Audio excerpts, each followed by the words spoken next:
Lost to Bayern in 2001. We'll talk about that, the defeat to Real Madrid in 2000 as well, especially after, I think it was quite well talked up by Sir Alex Ferguson. You know, they'd never really played Real Madrid up until that point. I remember him constantly going on about the fact they never drew Real Madrid, then did, and ended up going out as a result. But in 1999, Manchester United moved a step closer to European glory after what was a nerve-jangling night in Milan. You won the first leg 2-0, didn't you? And then you had to go to the San Siro. And they were leading 1-0 right to the very, very end and chasing a goal that would have forced extra time. And then Scholesy popped up, didn't he? Yeah, he did. I'm not sure if it was Nev or Bex what swung the crossing. I've nodded it down to Scholesy, and Scholesy did what he did best. Got in the box nice and late and then finished it off. Made it 1-1. Do you know what it looked like, the volley? Because you've cushioned your header down, and it's set up lovely for him Perfect. On the volley. Yeah. And from there, normally players smash it. Yeah. He didn't. He just side-footed it, didn't he? Just like, he waited for the goalkeeper to commit him and just side-footed it. And with him as well, with Scholesy, he usually smashed everything. Yeah. As I used to call him, Hammerfoot. And he could hit a ball. But like he said, he just caressed that one in. You know, 1-1, and when it went on, obviously we went through. But that's when I played against, as I call him, the real Ronaldo, and he played for, I don't know, 60 minutes, and they said he was injured. Oh. He was just coming back from an injury, wasn't he? He had a knee problem in the build-up to the game, if I remember rightly. And he wasn't 100% fit, was he? Good job. When he went off, I applauded him. he was that good. Yeah, because they said that, like, it's a 6% fit. You know, when you're on a football pitch sometimes and you watch other players, you turn and say to yourself, oh my God, wow. You know, these guys are special, but when you can actually say, I didn't know he had that. Yeah. I've seen it on TV, but to see it live, it was fun. And sometimes you get in those games in Champions League games and you watch people, you say, oh my days. You know what, he looked like, watching on TV, obviously not playing the same pitch, but he was as quick with the ball as what he was without the ball. But he had that body strength as well, didn't he? Where he had good feet. But you remember Gazza used to hand people off. He looked like he could do that as well, couldn't he? Just he could do what he wanted to do.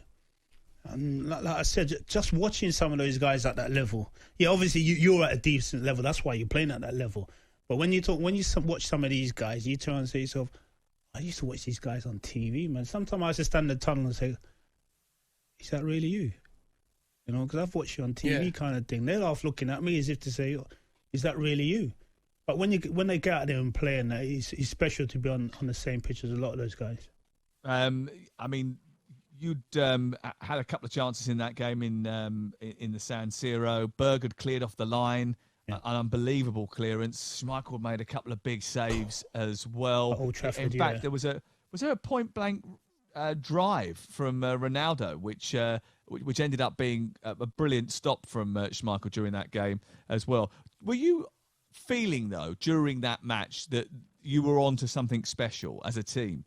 I'll be honest with you, Sam. I think that the first leg, what we won, Schmeichel pulled off one of his starfish saves. Zamorano was unbelievable with his head. And then Schmeichel pulled that save off. Yeah, and it was off like, oh, okay.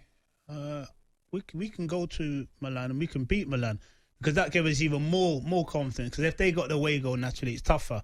But once we knocked those out, we generally thought they was possibly the strongest Italian team then as well, you know, with Ronaldo in it. So to beat them, and then like I said, Henning was a massive clearance off the line, absolutely huge, and Henning clearing off the line, that's most probably why we got through, because that would have been naturally another goal for them, and it makes the task even harder. But then after that, once Scholesy got the goal, we were very confident we was going to go through. What a team that was. Schmeichel in goal, Neville, Stam, Berg, Irwin at left back, Johnson and Keane in the middle, Giggs and Beckham out wide, Coley and York up front. What a team. And even the bench, Sheringham, Solskjaer, Brown, Scholes, Blomqvist, Phil Neville. What a team. Do you know, you mentioned there, Ronnie Johnson, where he doesn't get a lot of mentions, does he, as a centre-half? And he was one of the centre-halves which played. He made hardly any mistakes. Iceman. Yeah, but he played at centre-half, but he also played in midfield at times, didn't he? Iceman, yeah, definitely. Very, very underrated. Quick, strong. He would take the ball anyway. Any position, he would take the ball. Didn't matter where it was. Just give it him.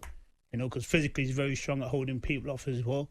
When he plays centre half, I used to watch people trying to outpace him and that, and because he was physically so strong and quick, couldn't do that either. And he like you said, very, very underrated.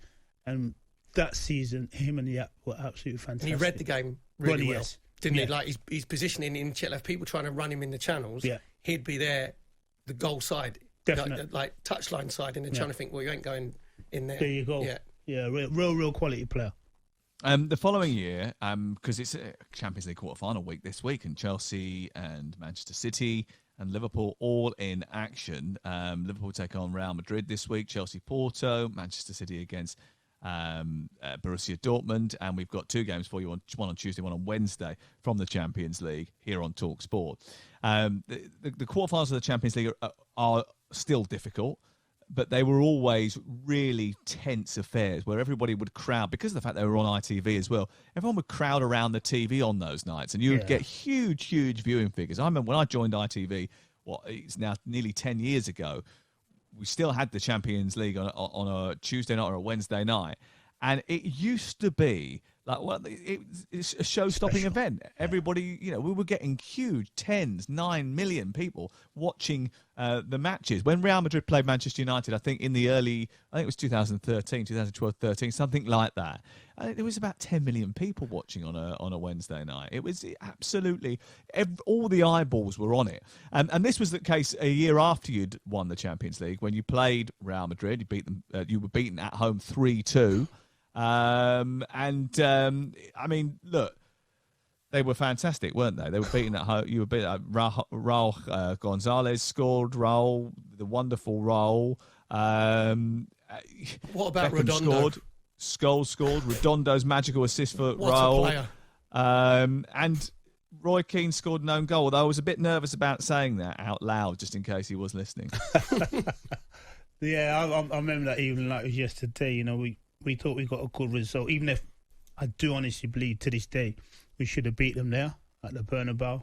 Because it was 0-0 there, wasn't it? Yeah, but we played so well and had a great chance to put it over the bar. But we were so confident that evening. So taking them back to Old Trafford, we thought, we got a great chance of beating them here and moving on. And then they go 3-0 up, and Redondo produced the naughtiest bit of skill ever. Henning is still coming back into the pitch now. And then he squared it to Raul, who tapped it in, but the skill was so naughty that evening. It was like, where's he produced that from? He was a real good player. Do you know what it was? It was like a Cruyff turn, but going forward, but at full pace, wasn't it? Majestic. Just to come back, cut inside on himself. Absolutely majestic. Squares it, tapping. Like I said, they go 3-0 up, and we got ourselves back to 3-2 and showed our typical fighting spirit, but just didn't have enough to get ourselves through. But that was another experience. You would have had to have scored 4, wouldn't you? Because they had 3 away goals. Yeah, but I'd be brutally honest. I wouldn't have put anything past that team. We was always competent in scoring goals. We'd always believed that we could beat anybody. It didn't matter if it was Real Madrid, Barcelona, whoever. We always believed we could do it. But just that evening, we just didn't have enough to go through. Do you know what people as well? Sorry, Sam. Watching that highlights of that game. We all know that Steve McManaman did really well when he went to Real Madrid and won sort of goal in the cup final, didn't he? And won it. But watching that, people forget how instrumental he was for Real Madrid in that sort of midfield area. Because for Liverpool, he sort of played wideish, didn't he, most of the time? But he was really pivotal to them in that centre midfield. He was, yeah. He was a very, very good player for them. And I think, to be brutally honest, any player who goes to Spain as an English player, teams like Real Madrid or Barcelona, they're taking him because they know you're good enough and you're going to make something in their team. You're bringing something to their team. Otherwise, they're not going to take you. So, Steve McManaman did that. And I think even after that one, Redondo left and ended up going to AC Milan. And I mean, we was always saying, they've got to be mad selling him, by the way, because the performances he put in. And after that, he struggled with injuries and that, but he was a top player. But Real Madrid had loads of those then. They certainly did, and it was a terrific performance. I just wonder whether or not you blamed the kit for going out a little bit earlier than anticipated, because wasn't that the year that you became the first team ever to produce a special Champions League kit? Is that right? Yeah. I think we brought it in the year before. The year before, I think we brought it in. We had a new special badge and all those kind of things. Yeah, it was a lovely kit. But like I said, I don't even like talking about the Champions League because I get so upset because I actually do believe we should have won it so many more times than we did. Do you? Yeah, I did. We went out. What to Real other year Madrid. do you think you should have won it? That year, I believe we could have gone through. The year we lost to Dortmund, they went on to win the competition. Was that Paul Lambert? What was that, 97? Yeah, Was that Paul Lambert's? Paul Lambert, Dortmund, was it? Yeah, Yeah. Paul Lambert, yeah. the year we lost to Monaco. We could. Oh, please. Anyway, let's move on. When we thought this was going to be a homage. Yeah. Cole I didn't realise we were scratching an old wound there. Exactly, he's gone into depression. I'm sorry. I get so upset. Apologies. But listen, listen, you did really well in that in that one quarter-final that we mentioned in 1999. And you beat Inter Milan. It was fantastic. I think you went on to win the whole thing anyway. It's a great result. But you know when you sit back and you think about things, you turn around and say to yourself, how did we not win it more with that team we had? No, every season the manager used to add top quality players, and every season we get to like the quarters or the semis and get knocked out. The way you used to feel after getting knocked out in a quarter final is like, does the season actually have to go on anymore? Champions League does that too, doesn't it? Because it is the most draining competition. It's the pinnacle. If you win it, especially it was at the time as well. We used to have a rule amongst my mates. You can take the mickey out of each other as much as you like, but if you go out of the Champions League, everybody needs 24 hours. Yeah, just leave him alone. Everybody needs 24 hours. It's true, you do. You need 24 hours to cool off. Things aren't funny, are they? It's like that. It's like I am telling you now. I'm telling you this now. In 2009, right, when Iniesta scores from the edge of the penalty area in the final second of a game at Stamford Bridge, Chelsea basically are in the final to take on Manchester United in Paris in 2000, or is in Rome 2009, right? And then Iniesta scores in the final dying second at Stamford Bridge. I think it was about 3 days before I spoke to anybody after that. It's a horrible feeling. It's a horrible, horrible feeling. And I'm just watching. I can't imagine what it must have been like to play in those games.